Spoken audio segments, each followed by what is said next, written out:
Hola, buenas noches, audiencia. Soy Ana María. Hoy sigo aún con mi negocio, pero hace 20 años era tamalera de un pequeño pueblo rural en Guanajuato. Y en ese lugar me sucedieron dos encuentros con muertos.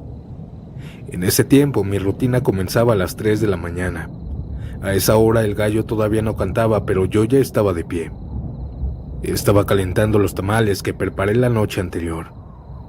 Mi esposo ya había fallecido hace años, y mis hijos, aunque vivían conmigo, tenían su propia vida.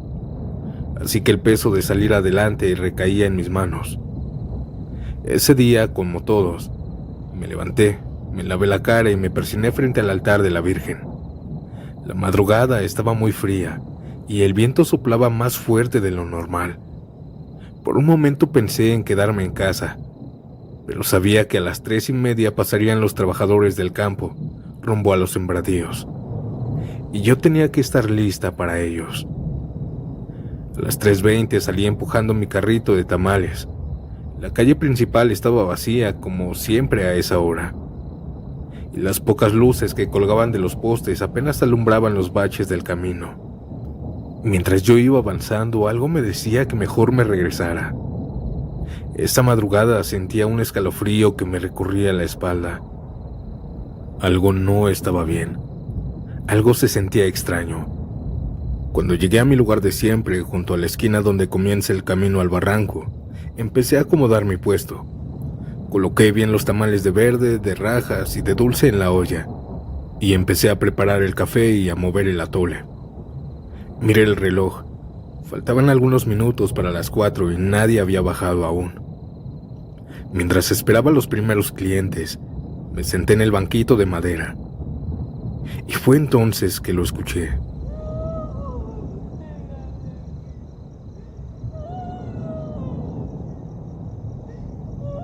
Era un lamento largo, como un gemido desgarrador, lleno de aire. Se escuchó de un tono tan triste que me estremecí. Pensé que era alguna mujer del pueblo, tal vez alguien que había perdido a su bebé. Esa mujer se estaba lamentando muy fuerte y se escuchaba desgarrador. Pero luego me di cuenta de que el sonido no venía de una sola dirección, sino que parecía rodearme. Me levanté, nerviosa, mirando a todos lados. El viento se detuvo de golpe, y el ambiente quedó en un silencio absoluto. Aquel llanto se iba acercando más y más, pero yo no veía nada. Sin embargo, el tercer grito de aquella mujer fue muy cerca, y ahí la vi. Una figura femenina, alta y delgada, con un vestido blanco como de novia. Ella estaba a unos metros cerca del barranco, pero estaba flotando. Ella estaba mirándome, o al menos eso parecía, porque su rostro estaba cubierto por un velo. Era la Llorona. Había escuchado muchas historias, pero solo pensé que era un mito. La verdad, no sé cómo reuní valor, pero grité: ¿quién anda ahí? Aquella figura lentamente comenzó a alejarse hacia el barranco, pero no lo hizo bajándose. Ella cruzó por ese lugar, flotando, dejando a su paso un aire helado. Sentí que las piernas se me hicieron débiles cuando aquella mujer volvió a gritar, pero ella se escuchaba a varias cuadras atrás. Era real lo que decían aquellas leyendas, que si estabas cerca la escuchabas lejos y viceversa. Yo no podía moverme, sentía mi corazón latir muy rápido y parecía que me iba a desmayar. Cuando aquella mujer desapareció y dejó de escucharse, el viento volvió y escuché el sonido de las ramas moviéndose a la distancia. Esa madrugada, 30 minutos después, los trabajadores del campo comenzaron a llegar.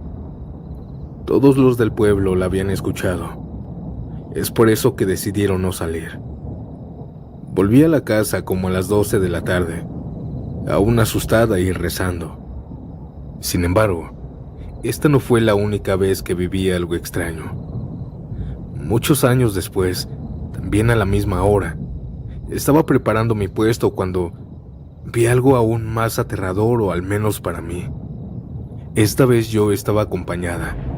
Habían varios trabajadores ahí en mi puesto, y mientras le estaba pasando un banquito a un muchacho, alguno de ellos empezó a decir que volteáramos. Todos vimos una luz en el barranco. Era como una bola de fuego que flotaba. Estaba moviéndose de un lado para otro. Nos quedamos observándola, pensando que tal vez era una fogata o alguien con una linterna. Pero no. De los árboles bajaron más bolas de fuego, y ellas comenzaron a reunirse. Eran como si estuvieran bailando. Recordé las historias que me contaban mis abuelos sobre las brujas que existían en el pueblo. Esas bolas de fuego que roban energías de los vivos. También era escéptica de esto, pero ya vi que no y que sí existen. Las teníamos justo enfrente de nosotros. Yo agarré el crucifijo que llevaba colgando y comencé a rezar. Los trabajadores comenzaron a decirles de groserías y amenazarlas. De repente, aquellas bolas de fuego comenzaron a subir y se dirigieron al cerro más cercano. Hasta allá se perdieron.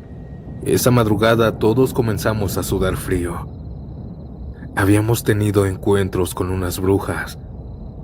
Yo estaba tan confundida. Quizá todas las leyendas existen. Me quedé pensando todo el día. Ni siquiera sentí cómo llegué a la casa por estos pensamientos. Desde entonces he aprendido a vivir con mis miedos. Hoy, 2024, sigo saliendo a vender mis tamales, pero ya no de madrugada. Sin embargo, nunca dejo mi rosario ni mi agua bendita, pues cada día me pregunto si volveré a ver a muertos.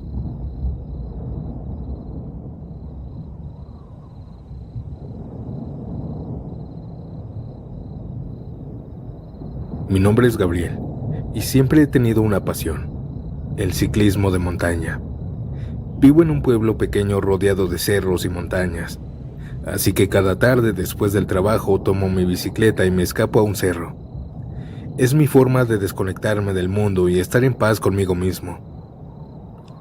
Pero jamás imaginé que esa paz sería rota de una manera tan aterradora. Recuerdo perfectamente que era un miércoles, lo recuerdo muy bien. Había salido al cerro como de costumbre, pero esta tarde me distraje más de lo normal. Me quedé admirando el atardecer, perdiendo la noción del tiempo, hasta que el cielo comenzó a oscurecerse. Para cuando me di cuenta, ya eran casi las 8 de la noche y aún estaba lejos de casa. Pero no me preocupé mucho, llevaba años recorriendo estas veredas y siempre cargo conmigo una lámpara frontal en el casco para iluminar el camino, en caso de que se me haga tarde. La encendí y comencé a pedalear rápidamente. Sentía la brisa fría de la noche en mi rostro. El único sonido era el de mis ruedas sobre el sendero de la tierra. Y mientras iba feliz pedaleando, admirando la noche, fue entonces cuando algo llamó mi atención en el cielo. Al principio pensé que era una estrella fugaz porque vi una luz brillante moviéndose rápidamente. Pero se acercaba hacia mí y se hacía más grande. Pensé también que se trataba de un avión, pero de pronto se detuvo en seco y comenzó a bajar. No parecía nada que yo conociera. Me quedé mirando, intrigado, mientras seguía pedaleando, cuando de pronto sentí algo extraño. Era una especie de energía magnética que me recorría el cuerpo. Era como si el aire se hubiera cargado de electricidad. Era una sensación tan intensa que tuve que detenerme. Miré hacia el cielo nuevamente, pero esta vez vi que la luz descendía lentamente y estaba más cerca. Parecía que se dirigía hacia una cueva cercana. Mi corazón comenzó a latir con fuerza. No sabía si seguir caminando o acercarme, pero mi curiosidad pudo más. Apagué mi lámpara para no llamar la atención y me escondí detrás de unos arbustos. Y desde ahí, pude ver cómo la luz se detenía justo en la entrada de una cueva. Aquel cerro estaba casi frente a mí, quizás 60 o 70 metros. Ahí pude verla con claridad. Era una nave, no había duda, como un platillo. No era muy grande, pero estaba rodeada de muchísimas luces que cambiaban de color: azul, verde, rojo o blanco. Eran tan brillantes que iluminaban todo el lugar como si fuera de día. La energía en el ambiente era abrumadora. Sentía como si algo me empujara hacia atrás, pero al mismo tiempo no podía moverme. Era como si mi cuerpo estuviera atrapado en un campo magnético. Observé cómo la nave flotaba a unos cuantos metros de la cueva, girando lentamente sobre su eje. No se escuchaba ningún sonido, solo el zumbido bajo y constante de la energía que la rodeaba. Y de repente, las luces comenzaron a intensificarse, y la nave se quedó flotando en el aire unos segundos más. Era como si estuviera observando algo o esperando a que sucediera algo más. Yo apenas podía respirar. Mi pecho estaba comprimido por la sensación de energía, y mis manos temblaban tanto que casi dejé caer mi bicicleta. Y entonces sucedió algo asombroso. La nave se disparó hacia el cielo con una velocidad absurda, desapareciendo en un abrir y cerrar de ojos en el cielo. El impacto de su despegue levantó una ráfaga de viento que sacudió las ramas de los árboles y casi me hizo perder el equilibrio. Después todo quedó en completo silencio. La energía que se sentía en el ambiente desapareció de golpe, como si nunca hubiera estado ahí. Me levanté rápido. El miedo y la adrenalina comenzó a dominar cada fibra de mi ser. Agarré mi bicicleta y comencé a pedalear como si mi vida dependiera de ello. No volteé hacia atrás. No quería saber si algo o alguien me estaba siguiendo, solo quería llegar a la casa lo más rápido posible. Cuando por fin llegué, cerré mi puerta con llave y me dejé caer en el sofá, tratando de calmarme. Mi cuerpo seguía temblando y cada vez que cerraba los ojos veía esas luces y sentía esa energía en el cuerpo. Esa noche apenas pude dormir y durante varios días no me atreví a volver al cerro. Hasta el día de hoy, no sé qué fue lo que vi, aunque creo que un ovni, una nave extraterrestre.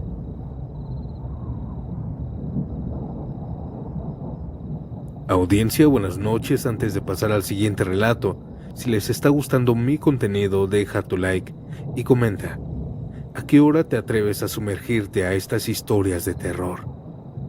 Ahora, sin más interrupciones, continuemos con la siguiente historia.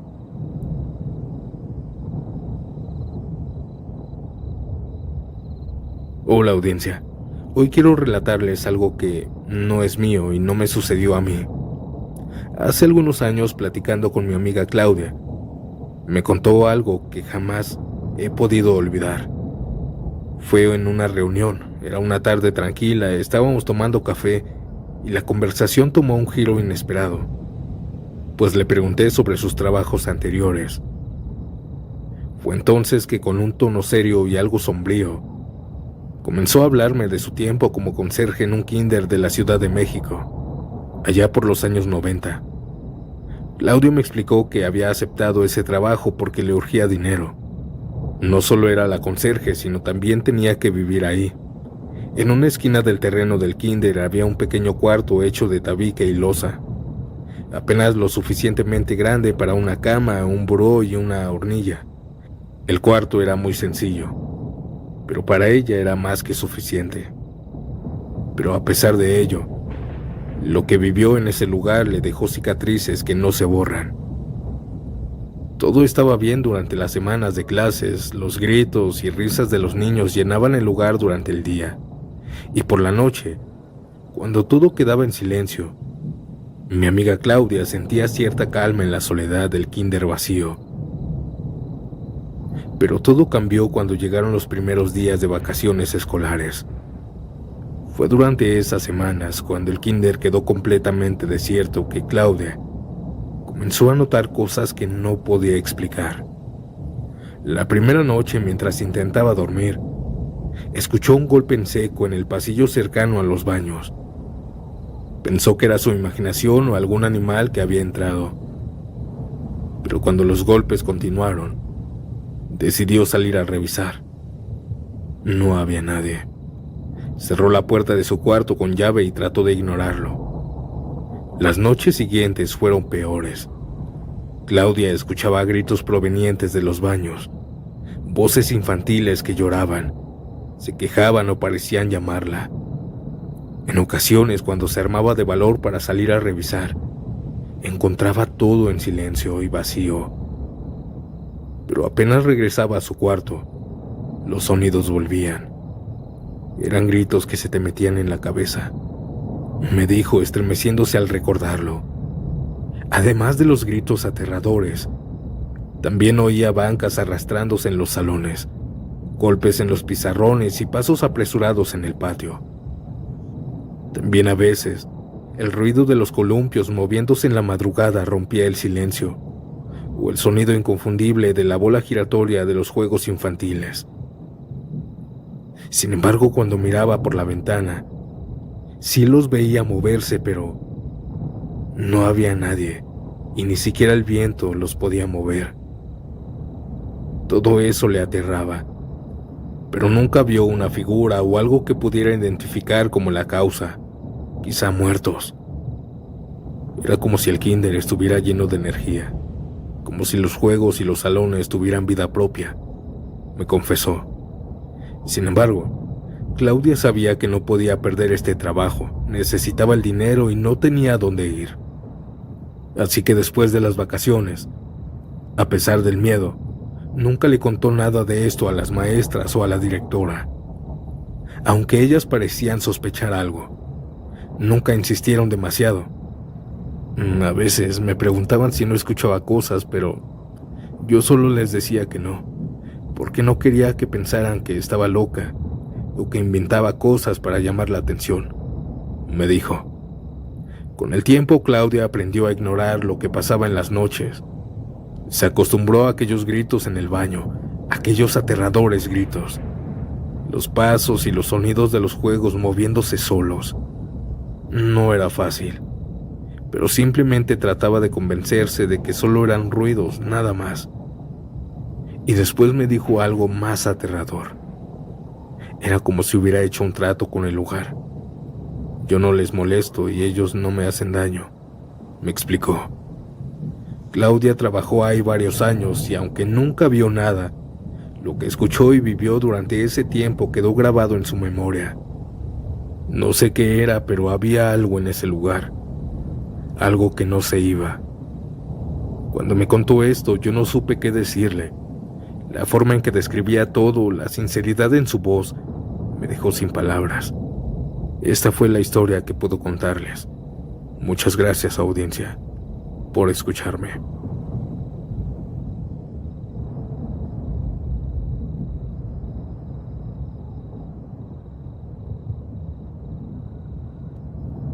Tenía 9 años cuando los pitufos estaban de moda. Recuerdo que todos los niños de mi edad hablaban de ellos en la escuela, coleccionaban estampas, figuras, y algunos incluso tenían ropa de los personajes. Yo no tenía nada de esto. Mi familia solamente me compraba juguetes en mi cumpleaños, aunque no me importaba tanto, o al menos eso quería creer. Sin embargo, un día mi mamá llegó a casa con un regalo inesperado.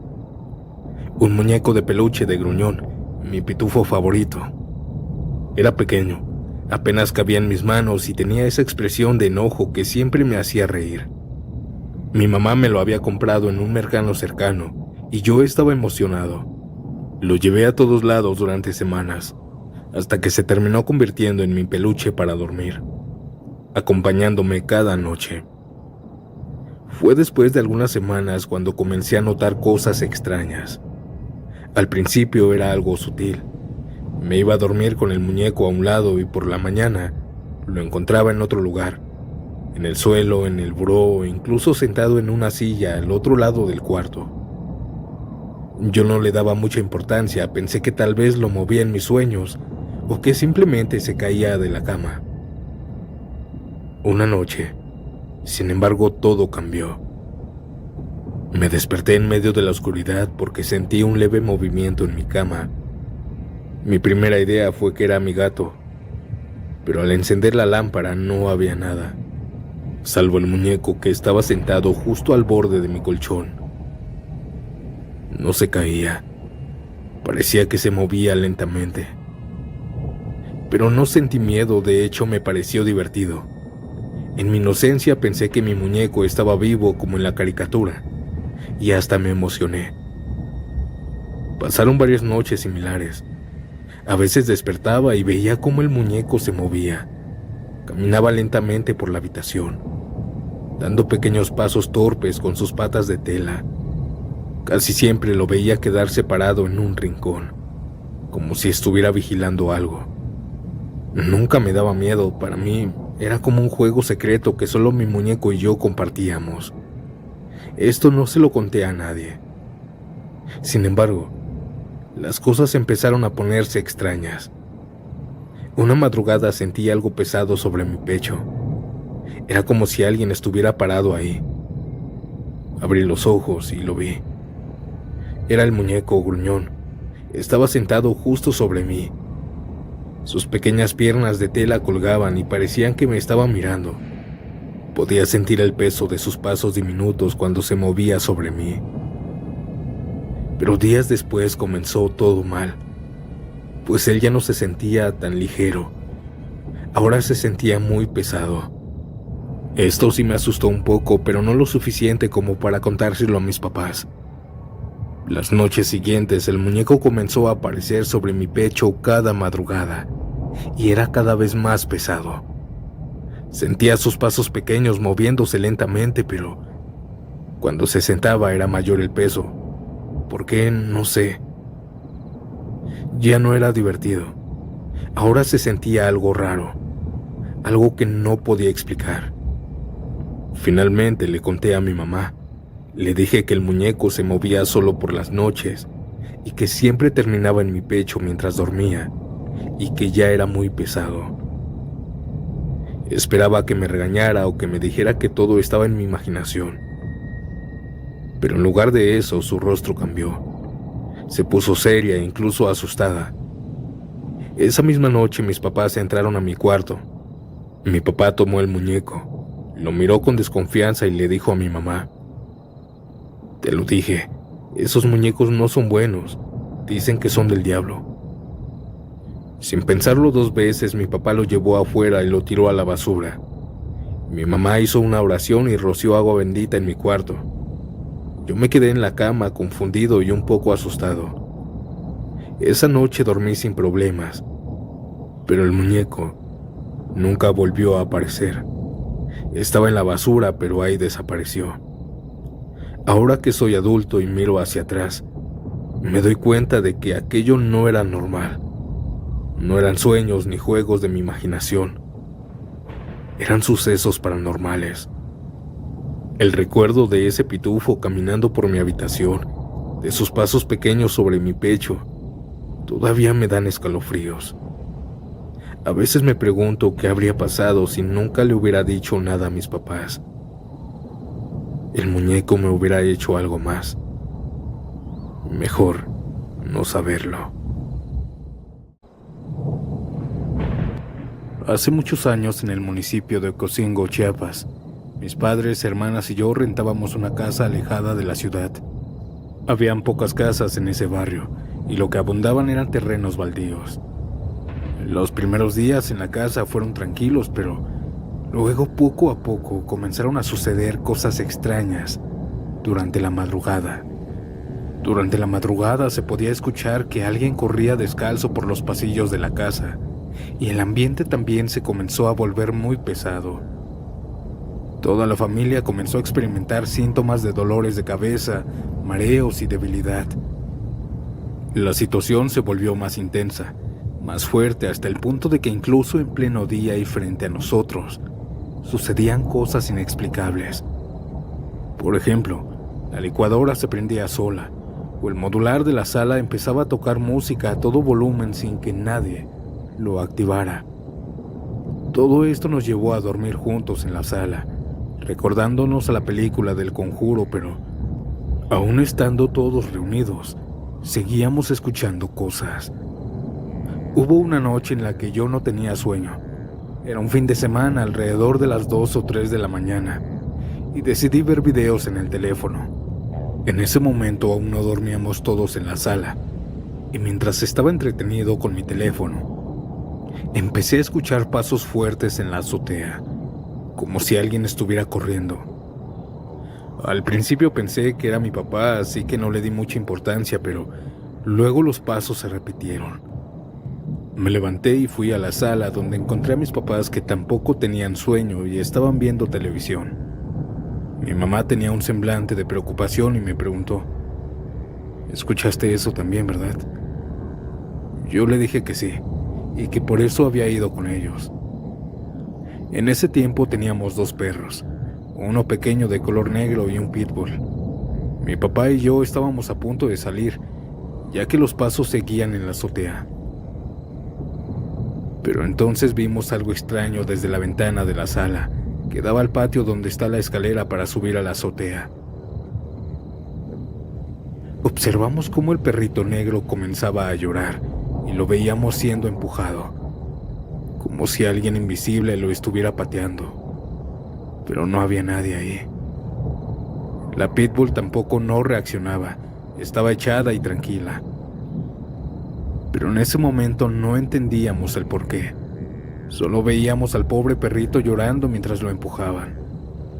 Mi mamá ni siquiera quería que saliéramos porque temía que eso que estaba afuera entrara a la casa. El perrito negro, buscando refugio, subió a las escaleras y se quedó ahí echado. Y de repente, todos escuchamos un ruido en la galera de la lámina que tenemos en el patio. Parecía como si un ave grande se hubiera posado sobre la lámina, rascando con sus garras. Nadie pudo dormir hasta las 4 de la mañana cuando empezamos a escuchar que la gente salía a trabajar. A la mañana siguiente el perrito negro seguía en las escaleras, vigilante. Salimos al patio para darles de comer a los perros y vimos que la pitbull no podía pararse. Sus patas no le respondían. Esa parálisis duró 3 días. No sabemos qué fue exactamente lo que ocurrió esa madrugada, pero después de muchas experiencias similares, decidimos mejor mudarnos de casa.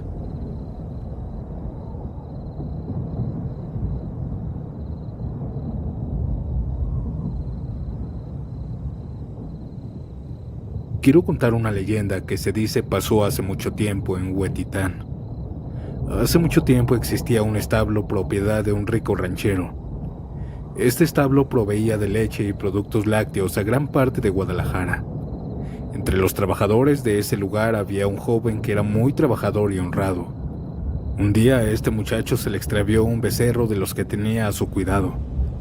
El dueño del establo, muy enojado, le ordenó que fuera a buscar al becerro a la barranca y que no regresara hasta encontrarlo.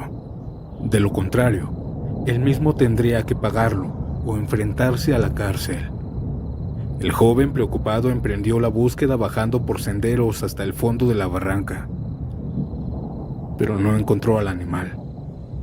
La noche lo sorprendió y él, cansado y con hambre, pensó en regresar. Sin embargo, no quería volver sin el becerro, así que se adentró más y más a la barranca. Finalmente, llegó a una casa abandonada, donde decidió sentarse a descansar. La pálida luz de la luna entraba por la puerta y el frío aire se colaba por las ventanas. Y mientras él meditaba sobre cómo solucionar su problema, él dijo: sería capaz de vender mi alma para salir de esta pobreza y miseria en la que he nacido. Así estuvo reflexionando hasta que el cansancio hizo su efecto y el muchacho quedó dormido, recargado en los fríos muros. En medio del sueño, le pareció escuchar el relinchar de un caballo. Esto fue lo que lo hizo despertar y luego escuchó el ruido de unas espuelas de metal golpeando el piso. Seguido de unos pasos que se acercaban hacia donde él se encontraba. No tuvo ni siquiera tiempo de levantarse cuando la imponente silueta de un hombre se detuvo en la puerta. Aquel hombre, vestido totalmente de negro y con un sombrero de ala ancha, obstruyó la entrada de la luz de la luna. «A ti te andaba buscando», dijo el hombre entrando y parándose frente al joven, quien no supo responder. Dijiste que querías salir de tu miseria, así que vengo a ofrecerte un trato. ¿Cómo podría ayudarme usted si ni siquiera lo conozco?, respondió el joven. ¿Te gustaría tener mucho dinero y ser alguien muy importante?, le preguntó aquel hombre misterioso. Para ese momento ya había dejado ver que vestía un traje de charro totalmente negro. ¿Y qué es lo que tengo que hacer?, preguntó el joven. Solo firma aquí y séllalo con tu sangre, y todo lo que anheles será tuyo, dijo el charro extendiendo un viejo pergamino frente al joven. Mi alma a cambio de riquezas, susurró el joven para sí.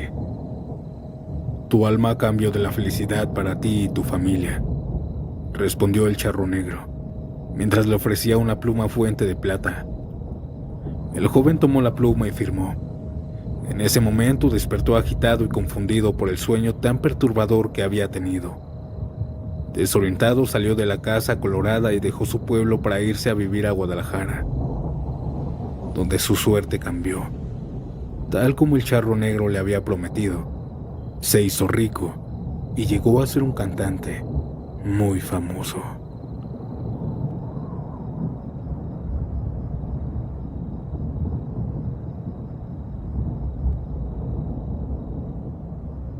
Prefiero que omitan mi nombre. Lo que voy a contar sucedió hace algunos años. Soy de Guadalajara y formo parte de un grupo de exploradores urbanos. Mi grupo y yo hemos estado explorando diversos lugares dentro y fuera de la ciudad. Las galerías filtrantes del centro de Guadalajara, fábricas abandonadas, antiguas haciendas, la barranca, pueblos abandonados, los túneles de Tlapecaque, etc. Es por eso que nos sorprendimos cuando nos enteramos de que había una antigua iglesia oculta a plena vista. Está entre la calle Cabañas y la calle Obregón, en pleno centro de Guadalajara. Estaba rodeada de tiendas, sin acceso desde la calle que la rodean. Lo que pudimos saber antes de explorar la iglesia es que tiene casi 100 años de estar abandonada. Se cuenta que también fue un cuartel militar durante la Guerra Cristera, y que actualmente ahí se realizan misas negras a las que asisten personajes importantes de la política y empresarios. Eso tal vez sean leyendas urbanas, o eso era lo que al menos pensábamos. Igual íbamos a explorar el lugar. Fue durante la noche cuando llegamos. Éramos 4, todos con experiencia en exploración urbana. Nos estacionamos en una calle aledaña, y mientras nos preparábamos con nuestro equipo, se nos acercó una señora que parecía indigente y nos dijo que no entráramos a la iglesia maldita. Nosotros nos sorprendimos de que aquella mujer supiera que lo íbamos a hacer, pero ella nos dijo que ya había visto a otros que también habían entrado y que ahí les había pasado algo malo. Pensamos que la señora solo quería hacer plática para pedirnos dinero, así que saqué 20 pesos y se los ofrecí. Pero ella los rechazó. Por fin se marchó. Nosotros ya habíamos visto durante los días previos cuál sería el mejor lugar para acceder, así que nos pusimos en marcha. Trepamos por una bodega abandonada y de ahí brincamos al terreno de la iglesia, la cual entre sus muros y muros de la tienda y bodegas tenía pocos metros de separación. Rodeamos la iglesia hasta llegar al frente de la fachada. Accedimos por la puerta que estaba caída por un lado, y mientras avanzábamos vimos los nichos donde antes hubo estatuas de santos. Ahora habían huesos, y en las paredes estaban escritas obscenidades. Había excremento por todos lados, preservativos y también prendas íntimas regadas por doquier, vidrios y botellas rotas. Sin embargo, eso no era lo peor. Cuando dirigimos la linterna al frente, en el altar había una calavera humana, y arriba en la pared un crucifijo, pero en lugar de estar Jesucristo, estaba crucificado un gato. El pobre animal parecía ya tener algunos días, y a pesar de eso aún se podía notar el dolor y sufrimiento en su cara. Es suficiente para mí, yo me voy, les dije a mis compañeros, los cuales estuvieron también de acuerdo. Salimos por donde entramos y la señora estaba junto al auto esperándonos. Me preocupé por ustedes, muchachos. Alguien de ellos los pudo ver cuando se brincaron. Váyanse con cuidado, nos dijo. Nos alejamos y nunca hemos regresado a ese lugar. Gracias por compartir este relato tan inquietante.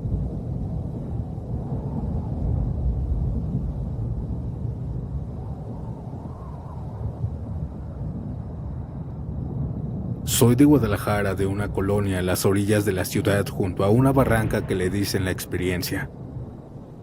En este tiempo que les voy a contar el relato, yo tenía 16 años y mi hermano 17.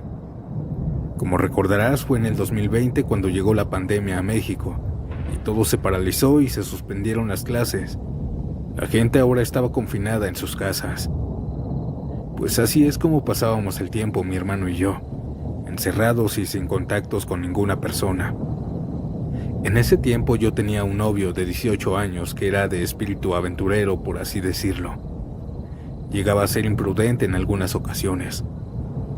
Mi novia tenía un primo que era a su vez novio de una prima mía. En fin, éramos un grupo unido de 5 personas contando a mi hermano, mi prima, mi novio, su primo y yo. Aunque íbamos a distintas preparatorias, siempre nos reuníamos casi todos los días. Pero ya no se podía, y en medio del enfado y el hartazgo de no poder vernos y estar encerrados, a mi novio se le ocurrió la gran idea de escaparnos para vernos. Yo tenía mis reservas, pero al final accedí con una condición, con la condición de que los demás fueran también. Mi hermano, quien siempre ha sido mi cómplice, accedió y lo difícil era convencer a mi prima. Pero al final también accedió porque extrañaba a su novio. Esa noche en la que íbamos a seguir el plan, mi prima se quedó a dormir con nosotros, con la confianza de que no había riesgos de contagio, ya que al igual que nosotros había estado confinada. Esperamos a que mis padres se quedaran dormidos, como por eso de las 11 de la noche. Y ya que somos los más chicos de la familia y que mis hermanos mayores están casados y no viven en casa, solo mi abuela vive con nosotros, pero ella también ya estaba dormida. Salimos de casa y mi hermano había dejado su moto en la cochera cerca de la puerta. Aún así no nos subimos hasta que estuviéramos lo suficientemente lejos para no despertar a mis padres. En el punto de la reunión ya estaba mi novio y su primo en sus motos. Ahí decidimos ir a un lugar dentro de la barranca donde hay un nacimiento de aguas termales, conocido como las Pilitas del Muerto. Es un lugar muy concurrido y al que ya habíamos ido muchas veces. Así que yo subí con mi novio a su moto y mi prima con su novio. Mi hermano nos siguió solo. Bajamos por el camino de terracería hasta donde ya no pudimos seguir con las motos, y es donde siempre las habíamos dejado. Caminamos otro tramo más llegando a las Pilitas del Muerto. Nos metimos a nadar y luego de un rato de divertirnos, mi novio y yo nos fuimos a otra pilita. Cabe decir que una pilita acá les decimos así a las albercas naturales que hay en esta parte. A donde fuimos mi novio y yo está río abajo de la más grande a donde habíamos llegado. Y mientras platicábamos, vimos algo que nos llamó la atención. Unas bolas de fuego que bajaban por las paredes de la barranca. Y digo bajaban porque no era como si alguien los hubiera aventado, sino que parecían bajar muy despacio. Mira, son las brujas, le dije a mi novio. Y es que ya antes había escuchado a mi abuela decir que cuando llegó a la colonia con mi abuelo, habían muy pocas casas, y desde la ventana se podía ver cómo algunas noches se veían volar las bolas de fuego por la barranca. Ella decía que eran brujas que venían desde Huetitán y de Mezquitán. Yo escuchaba esas historias, pero nunca le creí, la verdad. Mi novio trató de tranquilizarme diciendo que solamente era basura que la gente quemaba y luego la aventaba. Mira, esa del otro lado que va bajando, y esa también, y más allá, le dije mientras me abrazaba a él. En eso estábamos cuando por encima de nosotros pasó volando otra bola de fuego. Nos pasó como a 4 metros, y era muy ancha, como lo que se puede abarcar con los 2 brazos en círculo. Yo pegué un grito y mi novio me tapó la boca y me sumergió al agua. La bola de fuego que iba río abajo se desvió y bajó aún más y sobrevoló por encima de nosotros, como si nos estuviera buscando. Después se siguió hacia arriba. Fue cuando salimos del agua a punto de asfixiarnos. Mi novio se asomó por encima de donde estábamos a ver si la veía, pero no vio nada. Creo que ya se fue, dijo. En eso sentí que una mano tomaba mi brazo y con fuerza me sacaba del agua. Quise gritar, pero reconocí la voz de mi hermano que me dijo: «Cállate, no grites». Así como estábamos salimos del agua y seguimos a mi hermano a donde estaban escondidos mi prima y su novio. Ni siquiera tuvimos tiempo de vestirnos, porque vimos que las bolas de fuego que habían estado abajo en la barranca ahora venían hacia arriba. Solo tomamos nuestra ropa y nos fuimos a las motos. Mientras subíamos al lugar donde las motos estaban, podíamos escuchar unos sonidos. Era como el graznar de un cuervo, pero que al final terminaba en risas macabras.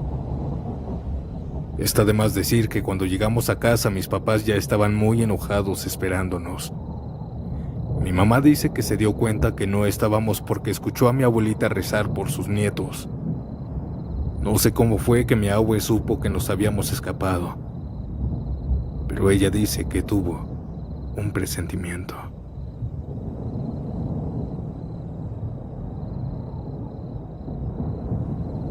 Antes de continuar, si disfrutas de mi contenido, deja tu like, suscríbete y dime, ¿a qué hora te atreves a escuchar estas macabras historias? Ahora, sin más interrupciones, continuemos.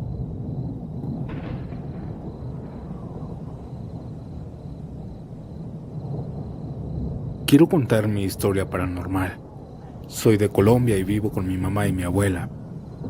Un día sábado me encontraba en mi casa sola, ya que mi madre y mi abuela trabajaban. Yo estaba en mi habitación mirando mi celular cuando empecé a escuchar pasos en la sala. Me asusté un poco y me levanté a cerrar la puerta de mi habitación. Un rato después comencé a escuchar que las sillas de la sala empezaron a moverse, a arrastrarse. Tomé valentía y abrí la puerta y fui a ver lo que estaba pasando. Y cuando miré, las sillas estaban en otra posición. Yo salí corriendo a mi habitación sin cerrar la puerta. Yo estaba asustada, pero también me sentía observada. Y fue aquí que miré hacia la puerta. Fue entonces cuando vi una mano blanca, pálida, con uñas muy largas, agarrándose de la orilla. Y después esa cosa se asomó. Pude ver su rostro. Era algo con forma humana, muy alto, totalmente blanco, sin cabello ni nariz. Sus ojos eran grandes y me miraban fijamente con una sonrisa. Cuando lo miré quedé paralizada y comencé a gritar. Y entonces esa figura se fue corriendo como un animal en 4 patas directo a la cocina, donde escuché un fuerte ruido. Temblando llamé a mi mamá y le conté lo que pasó. Ella me dijo que me encerrara en mi habitación mientras llegaba. Poco después llegó y golpeó la puerta. Fuimos juntas a la cocina para ver qué fue el ruido que escuché. Y al entrar a la cocina, vimos que todas las cosas estaban tiradas en el piso. Mi mamá también entró en pánico y decidimos irnos a quedar con mi bisabuela. Esa ocasión intentaba tranquilizarme hasta que por fin lo logré. Esto fue todo, audiencia. Saludos.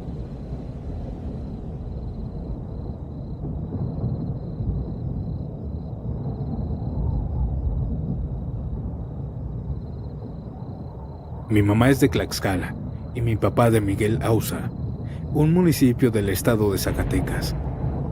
Una ocasión como muchas otras, mi mamá tuvo que ir de regreso a su estado, por lo que tenía que irse en camión junto con mi abuela. Aquí empieza todo el relato. Cuenta que en este transcurso del viaje largo y pesado, ella estaba sentada hasta el frente. En ese viaje todo transcurría normal, pero hubo un momento en el que se dio cuenta que el chofer empezó a actuar muy extraño. Cuenta que empezó a abrir su ventanilla repetidas veces como si estuviera desesperado. Mi mamá es católica, así que empezó a decir el Padre Nuestro. Aquel conductor se comenzó a comportar aún más extraño y llegó al punto de soltar golpes al aire. Tanta fue su desesperación que abrió la puerta y se vio cómo empujó a alguien. Pensó mi mamá que el conductor estaba loco, y no fue hasta que escuchó un grito de un hombre alejarse como si se hubiera caído del camión. El conductor del autobús se tranquilizó y manejó hasta la estación más cercana. Al frenar, mi mamá se bajó.